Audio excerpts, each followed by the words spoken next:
आज आज विश्व में भारत ने अपनी एक अच्छी पहचान भी बनाई है और वो मीडिया की ताकत से भी आगे निकल गई है।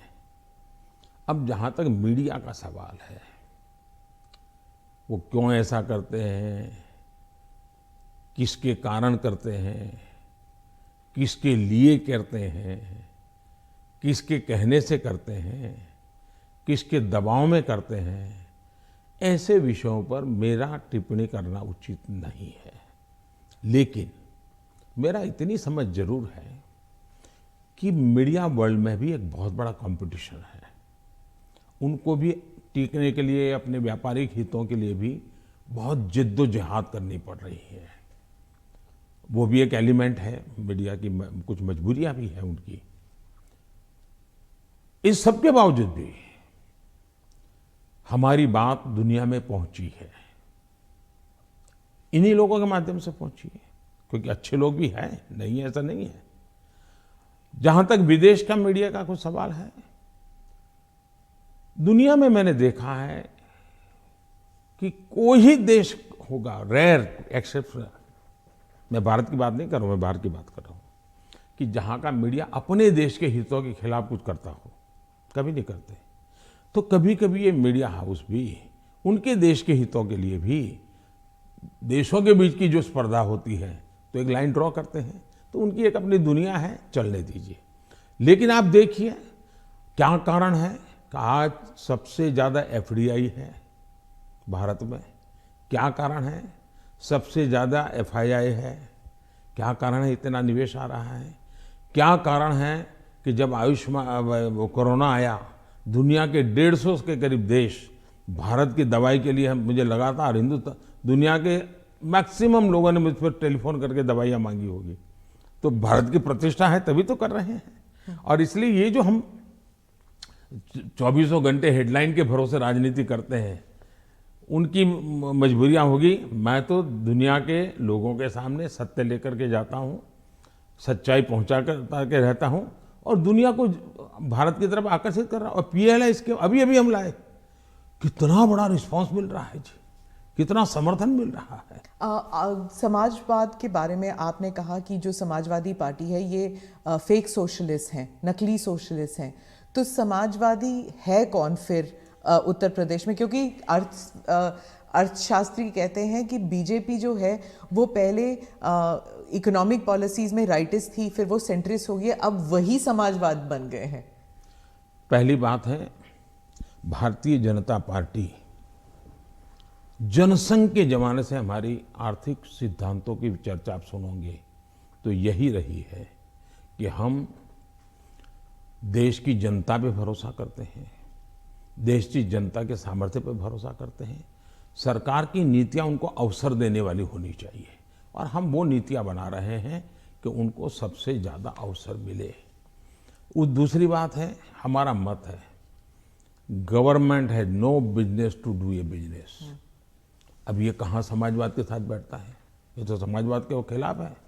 सरकार का काम है गरीब के लिए भोजन की चिंता करो, सरकार का काम है गरीब के लिए घर बनाओ, सरकार का काम है गरीब के लिए शौचालय बनाओ, सरकार का काम है गरीब को पीने का शुद्ध पानी दो, सरकार का काम है गरीब अगर बीमार है तो उसको इलाज की व्यवस्था करो, सरकार का काम है गरीब गांव-गांव तक कुछ रास्ते बनाओ, लोगों को जाने आने की सुविधा करो।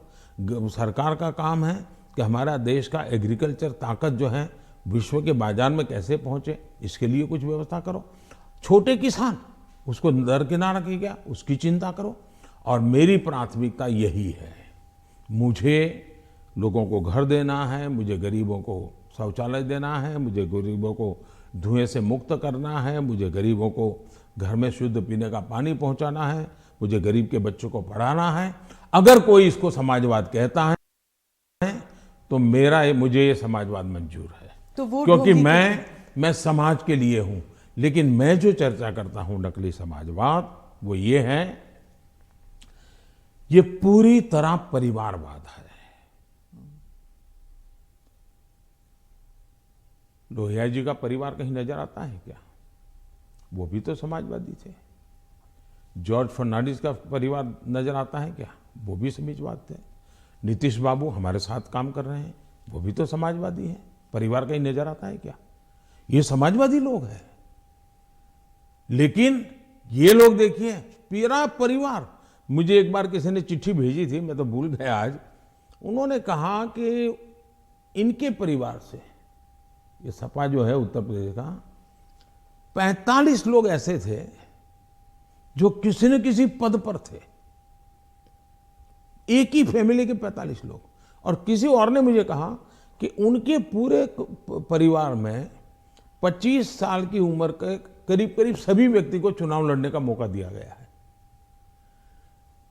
क्या ये परिवारवाद का लोकतंत्र के लिए खतरा है? इसलिए मैं कह रहा हूं। तो अखिलेश और जयंत दोनों कहते हैं कि परिवारवाद सिर्फ उनकी पार्टी में नहीं, आपकी पार्टी में भी है। राहुल गांधी भी कहते हैं कि परिवारवाद से जुड़े मतलब सेकंड जनरेशन लीडर्स तो आपकी पार्टी में भी हैं। बहुत बहुत फर्क है। ये फर्क, अच्छा सवाल पूछा आपने। मैं थोड़ा विस्तार से जवाब दूंगा, बुरा मत मानिए। लेकिन देश की जनता को मैं झूठ के सामने सत्य समझाना चाहता हूं। एक परिवार से अनेक लोग जनता के बीच में जाएं, एक परिवार से 2 लोग जाएं, 3 लोग जाएं और जनता उनको चुनाव करके भेजे, वो एक राजनीति का पहलू है। लेकिन दूसरा, एक परिवार के लोग ही उस पार्टी के अध्यक्ष बने, उस पार्टी के ट्रेजरर बने, उस पार्टी का पार्लियामेंट्री बोर्ड बने। पिताजी अगर नहीं कर सकते हैं तो बेटा अध्यक्ष बने, बेटा नहीं कर सकता है और बूढ़ा हो गया है तो उसका बेटा अध्यक्ष करे, पिता नहीं रहे तो पुत्र करे। ये जो विरासत और वारसा बारिश के रूप में चल रहा है, डायनेस्टी के रूप में चल रहा है, कोई डायनेमिक्स है ही नहीं, ओनली डायनेस्टी। ये जब बनता है, पार्टी परिवार की बन जाती है। और आप देखिए हिंदुस्तान की बर्बादी कहां से हो रही है। जम्मू कश्मीर से शुरू करिए, 2 पार्टियां मेन रही वहां, दोनों परिवार की पार्टियां हैं। अभी तक उसका कोई नया नेता देखा ही नहीं। आज देश में जो 18 से 40 साल की उम्र के लोग हैं, उन्होंने इन पार्टियों के जितने नेता देखे, एक ही परिवार के देखे हैं। दोनों पार्टी, पंजाब में देखिए परिवार वाली पार्टी, आप हरियाणा में देखिए परिवार की पार्टी, उत्तर प्रदेश देखिए परिवार की पार्टी, झारखंड देखिए परिवार की पार्टी, आप तमिलनाडु में जाइए परिवार की पार्टी। ये परिवार ही पार्टी चलाता है। परिवार जो चाहे उनका भला। ये लोकतंत्र के लिए बहुत से बड़ा खतरा है। एक पार्टी के 2 लोग अगर एमएलए बन गए, एमपी बन गए, तो वो पार्टी परिवार की नहीं बनी है। और ये दोनों को फर्क समझना होगा। कोई ऐसा कह करके इतने बड़े पाप से भाग जाए, ये नहीं चल सकता है। और मेरा मत है, परिवारवादी पार्टियां लोकतंत्र का सबसे बड़ा दुश्मन है, क्योंकि लोकतंत्र के मूलभूत सिद्धांतों को ही वो नकारता है। दूसरा, जब परिवारवादी राजनीति चलती है, परिवार ही सर्वोपरि होता है।